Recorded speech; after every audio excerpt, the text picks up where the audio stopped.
پهلوان شناخته توجک قهرمان کنونی سامبو جهان در وزن تو 58 کیلو اکمالالدین کریموف در ماه شریف رمضان برای انجام حج عمره به زیارت مکه و مدینه رفته است.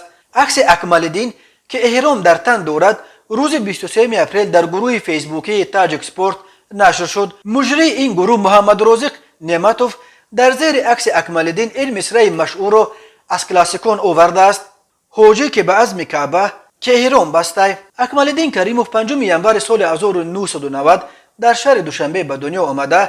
از سن 13 تحت رهبری مربی شورتیور توجک محمد شریف سلیمانوف مشق گشتین میکند. او قبلا در وزن سبکترین تو 52 کیلو هنرنمایی میکرد و حالا در وزن تو 58 کیلو هنرنمایی میکند. اکمالالدین کریموف ماه نوامبر سال 2021 در چمپیونات جهان اوید به گشتین سامبو در وزن تو 58 کیلو حریفش از روسیه خرتک سایاند را شکست داد و چمپیون جهان شد. سال گذشته اکمالالدین کریموف همچنین مدال نقره جام پرزیدنت فدراسیون بین المللی گشتین سامبو در شهر سنت پترزبورگ روسیه و مدال برنجی جام جهان در مسکو را به دست آورد.